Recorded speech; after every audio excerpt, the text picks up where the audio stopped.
प्रसार माध्यम आणि इतिहास या धड्याच्या पुढच्या विभागामध्ये आता आपण प्रवेश करतोय.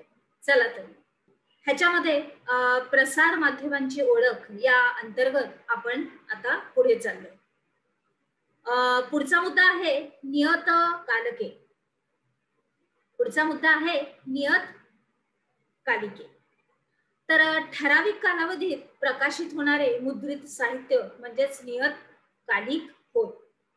तर यामध्ये काय येतं तर साप्ताहिक, पाक्षिक, मासिक, द्वैमासिक, त्रैमासिक, षान्मासिक आणि वार्षिक यांचा समावेश याच्यामध्ये या नियतकालिकामध्ये होतो.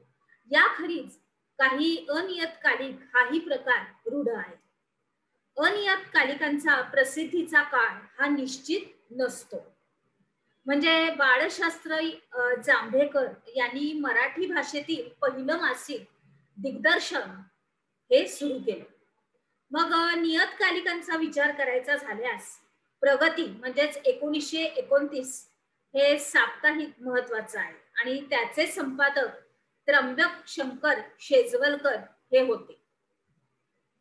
त्यांनी प्रगतीमधून इतिहासशास्त्र, महाराष्ट्राचा इतिहास आणि सामाजिक चळवळी इत्यादी विषयांवर विपुल असं लेखन केलं. आधुनिक काळामध्ये भारतीय इतिहासाशी संबंधित अनेक नियतकालिक अशी निघत आहेत. उदाहरणार्थ आपण बघितलं तर मराठी भाषेतलं भारतीय इतिहास आणि संस्कृती, मराठवाडा इतिहास परिषद पत्रिका इत्यादी. मग आता ह्या वेब पत्रकारिता हे काय आहे आता आपण बघूया. आता आपण वेब पत्रकारिता याचा अभ्यास करणार आहोत. तर अत्याधुनिक नियतकालिकांमध्ये वेब पत्रकारिता हा प्रकारामध्ये प्रसिद्ध होणाऱ्या नियतकालिकांचा समावेश होतो. वेब पत्रकारिता यामध्ये अत्याधुनिक नियतकालिकांमध्ये वेब पत्रकारिता हा या प्रकारामध्ये प्रसिद्ध होणाऱ्या नियतकालिकांचा समावेश होतो. यामध्ये इतिहास हा प्राधान्याचा विषय असतो.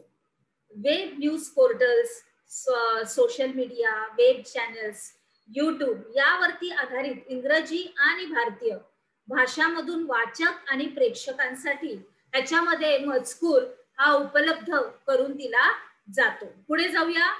आता आपण बघूया आकाशवाणी. तर स्वातंत्र्यपूर्व कालखंडामध्ये 1924 मध्ये इंडियन ब्रॉडकास्टिंग कंपनी IBC या नावाने दर दिवशी कार्यक्रमांचं प्रसारण करणारं एक खाजगी रेडिओ केंद्र सुरू झालं. नंतर ब्रिटिश सरकारनं याच कंपनीचे Indian state broadcasting services ISBS असे नामकरण केलं आणि मग 8 जून 1936 रोजी या कंपनीचं नामकरण, बघा परत एकदा मी सांगते, नंतर ब्रिटिश सरकारनं याच कंपनीचं Indian state broadcasting services ISBS असं नामकरण केलं आणि 8 जून 1936 रोजी या कंपनीचं नामकरण ऑल इंडिया रेडिओ म्हणजे AIR असं झालं.